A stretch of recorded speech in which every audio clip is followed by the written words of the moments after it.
Um, Yo guys, what's up? What's up? This is Extreme from Jam Squad, and today I'm going to be showing you a deck profile of a vampire deck. This is not my vampire deck. This is actually a fellow Jam Squatter, Paul's vampire deck, and it's actually really interesting. We worked on it.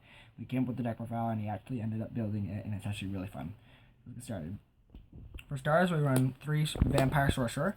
What this card does is it allows you to go for your higher vampires like Shadow and Duke, and go for plays. It also allows you to, when it's destroyed by battle or by opponent's card effect, you could search for a vampire card, whether it be monster or spell or trap, and add it to your hand.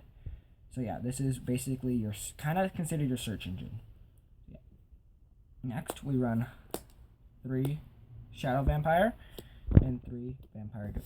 No, 3 Vampire Duke. In the middle, yeah. Basically, this is what you use to go for your big XZs, and your big plays. Shadow, when it's normal summoned, it allows you to special summon a vampire from your, I think it's deck or graveyard. Correct me if I'm wrong. Deck or hand. Deck or hand. And you always would want to go for Duke. And Duke's effect is when it's special summoned.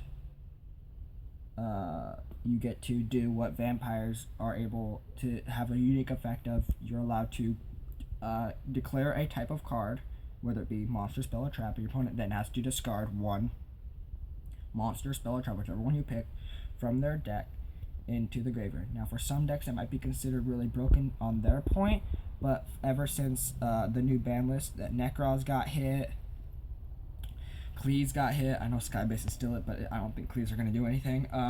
And then Shadal's got hit. Those are the main decks I think that would abuse them besides Burning Abyss. But no, it's still actually a pretty good effect. And also Duke has the effect of when it's normal summoned, you can special summon a vampire monster from your graveyard, right? From your graveyard. Yes. So yeah, really cool cards. And Also, then, go ahead. also Shadow Vampire, Vampire Sorcerer. When it's in the grave, You can banish it, and then You it can becomes a tribute. Yes. It turns tributes into regular normal summons, Yep. So that's how you get Shadow Vampire out, or and then you go for Duke. Yeah. Yes. And then also we run 1 Grace. I think really the main reason for Grace is if we ever run out of Dukes. Is that what you found it Yes, for? it- Yeah. When you run out of Dukes, it's basically the same card. It's also good because it could special summon from the grave. So like if you absolutely need to, you can foolish this card and then special summon. Like if you use Shadow into Duke, and then you can special summon Vampire Grace by paying 2,000. Really never even used, but still once at the time that you can use it, you won't really regret it. For the non-vampires, we run 3 Tristan and 3 Bell. This is a really good combo for any zombie deck. Tristan's effect is when it's normal summoned, you can target 1 zombie that has, 500 or less? 0 attack? 0 defense. 0 defense, my bad. 0 defense, and then add it to your hand. And then Bell's effect is when you have another, I think when you have Tristan specifically, Yes. on the field, you can special summon it from your hand. Then they also have a unique effect of, you can then change their levels, kind of like, I'm just going to say it's like a Gaga magician type thing, where it can change it from 5 to 8, between 5 and 8, and then Tristan will gain the same exact level as Bell. So yeah, that's really good.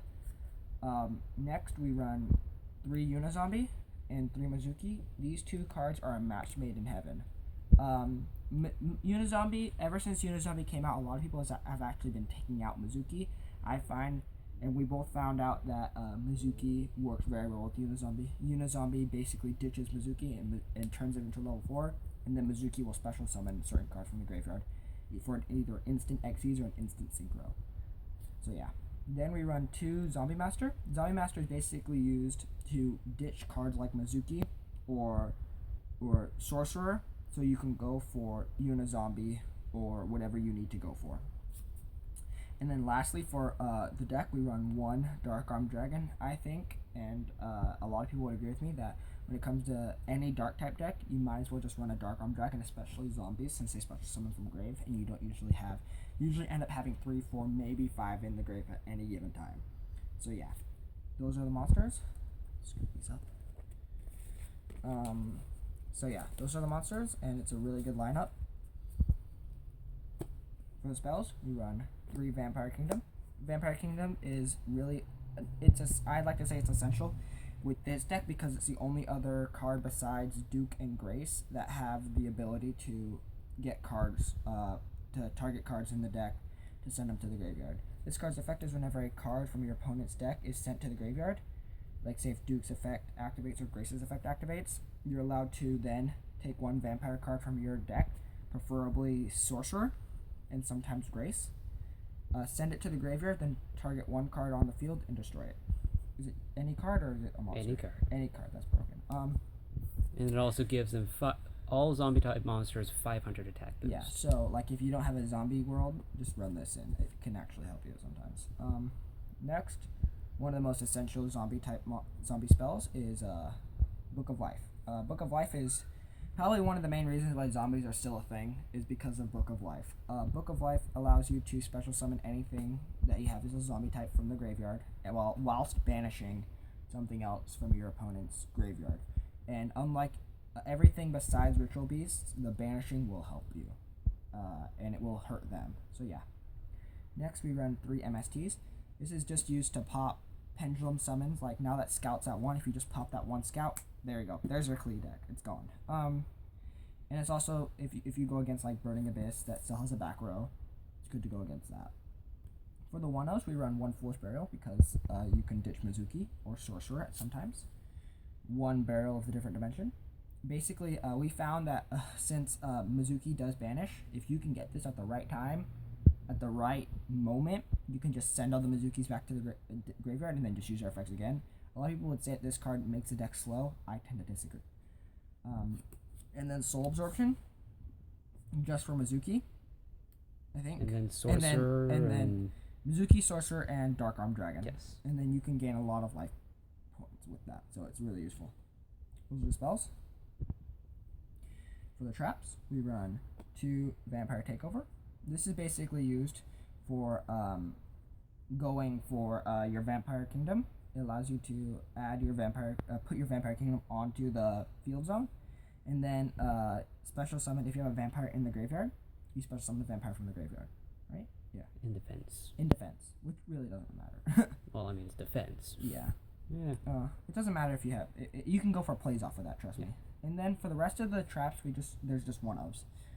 Bottomless Trap Hole for Pendulum, Tarantula for Pendulum, Compulsory for Pendulum, and Solemn for Pendulum.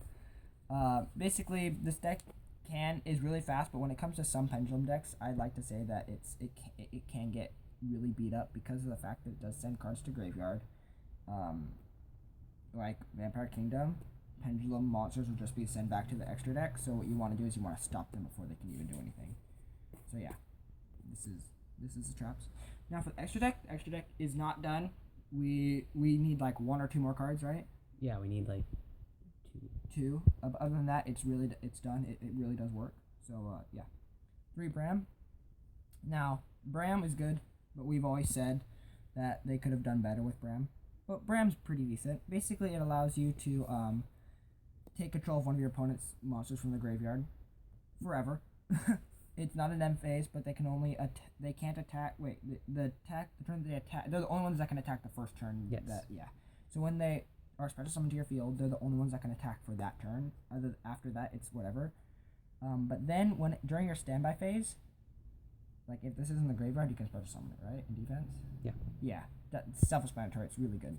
Destroyed by anything, spell, trap, Yeah. monster, Yeah. comes back and it just goes into defense, right? So it's in defense, but still, it's still good for defense. Which this deck doesn't have much of, so it really does help. Since this deck's a very onslaughty deck, how much time are we at? 9 minutes? Okay. This is much of a really just an onslaught deck. The Bram really does end up helping it sometimes. Although we have agreed that they could have done something much better. 1 Adrius. We have Adrius right now, but I think that we're gonna probably end up going with like Tyrus or Mayo. Is it Mayo? Yeah. But Adrius is still pretty good. It's basically just a backup. Once we either run out of Bram or we don't find that Bram's useful, it just pops 1 card, 1 monster one face-up monster on the field. Still pretty decent. I still think he should run Vocal Source though. For the rank 4s, we run obviously the one Castel. No, we don't run Extra Tonight because that's banned way up. Castel is just such a good card. It's just another Compulse. I've been debating on all my rank 4 decks just to run 3 because it's just so good. One Steel Swarm Roach to go against the Cleaforts the Cleaforts and the Necros are never coming back. One Burner Visor. Basically, with the deck that we're trying to build, there's still 2 more cards. The 2 cards are Zombie Stein and Lancelot of the Underworld. And those cards are both numbers, so that this can attach onto it.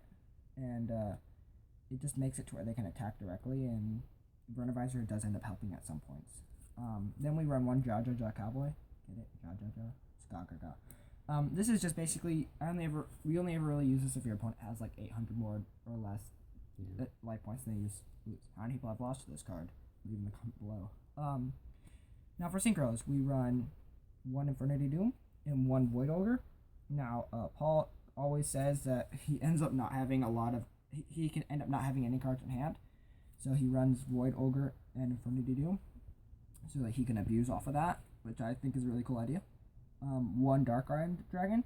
Dark End Dragon is probably the better synchro that you have before the Beals is coming. Beals will be coming. Yes. Beals. Before Beals, this is probably the best synchro he has. It just allows you to pop cards. Just pop cards every day. All day, every day.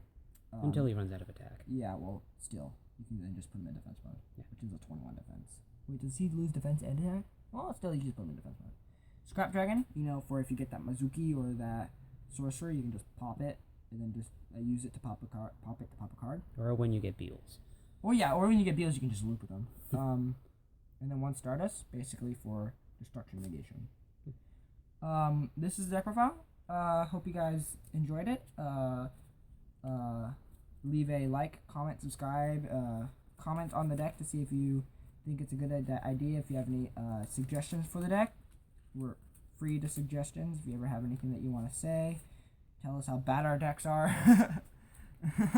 I like it. I don't really care. Tell us we should be running. If you want to tell us we should be running meta, we're never gonna listen, but we'll still leave a comment. And don't worry, we'll still love you if you run meta. We'll still love you if you're a bandwagon whore. But we just lost 2 subscribers. Yeah, this is Extreme and Paul. That's it. Signing out.